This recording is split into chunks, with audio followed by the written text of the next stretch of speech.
Hey guys, and welcome back to Lexus, the Lexus channel for us enthusiasts and owners. In today's video, we're going to be talking about the 2022 Lexus NX that was actually leaked today. I managed to find some video on the whole internet's going buzz with these leaked images in the video on YouTube and on social media. Lexus enthusiasts have done an article on it as well. So I quickly thought I would share the video with you guys and quickly talk about some of the features and things that I've noticed in the car myself, and really to let you guys have a look at the car ahead of its debut probably later on this year. So the new NX, it feels like we won the lottery with having two videos of two new cars in 1 week. We had the IS500 the other day, and we've got the new NX coming out. So the new NX is going to be riding on the TNG AK platform, which is the same platform that underpins the Lexus ES. As we can see in this particular model, there's some key differences to the exterior. They've kept the overall shape and kind of size and proportions of the car. We've got a new spindle grille if you look at the front of it, a different kind of pattern at the front end. And the main thing I can notice is the integrated headlights.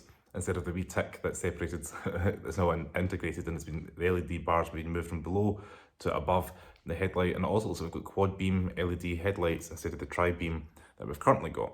And the front end of the car overall is giving me more UX vibes than the current NX. It looks a little bit wider and chunkier and just a little bit bigger than the current NX. It could just be from the video, but in my opinion, it just looks a little bit more squared off, especially if that kind of the bonnet's so wide in comparison. Like one right now is kind of like stumpy, quite short and tall. This one looks quite wide and low. Just the overall aesthetic appeal, especially from that front 3/4 angle. So we can tell it's the second generation. When we move around to the back of the car, we can see that the latest model has this LED light bar, the same as the UX. And if you'd seen the IS500 video, the Americans get the new facelifted IS with the LED bar in the back. Also appears we've got these fake exhaust tips down below, just like the current NX 300H. And there's also these vertical air vents that just look like they've been tacked on for aesthetic design. Overall, I think the design works and it's quite sharp and new, which is what we've all been dying for, a new Lexus. It's very familiar looking as well without straying away too much. They're not going to alienate the NX customer base, which is nice to see. As you can see from the spy videos, we've also got the wiper blade just above the Lexus badge again, and I think it looks quite good with the bar light. The actual light itself looks very similar to the kind of L shape, I'll call it, you get in the current NX. However, when we jump in the inside, that's where the interior is really kind of moved that next generation away from the current NX. Some people have criticised the NX with the exposed screws, the touchpad, things like that. So in the centre of this second gen NX is dominated by this new touchscreen, which is just, I can only presume by the pictures, it looks very clear and crisp. We can also see that there's going to be separate conventional controls for the dual zone climate control, as well as a rotary knob for driving modes, so that's going to be quite interesting to see. I also noticed it looks like the Jaguar Land Rover climate control with information held within the bezel. That's just my thought, what do you think? And it also looks from the video anyway, the analogue clock's gone, so a lot of people quite like that analogue clock. I know my mum does in her IS, so it's quite interesting to see they've moved away from that.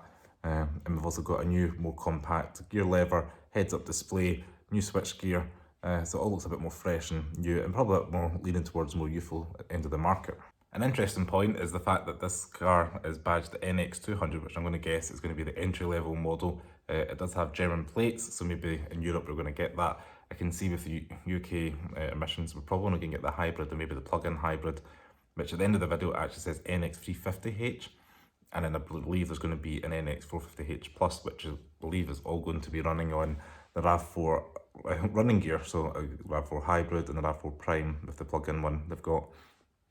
That's going to be my guess. Could be wrong, but I think that's probably most likely we're going to get the same running gear as the RAV4, which is no bad thing.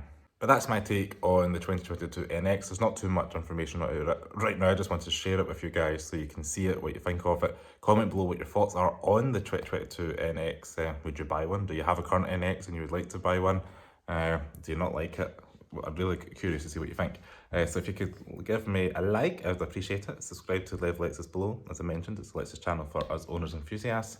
As I previously mentioned, comment below any questions you may have and your thoughts on the 2022 NX, and I'll see you next time.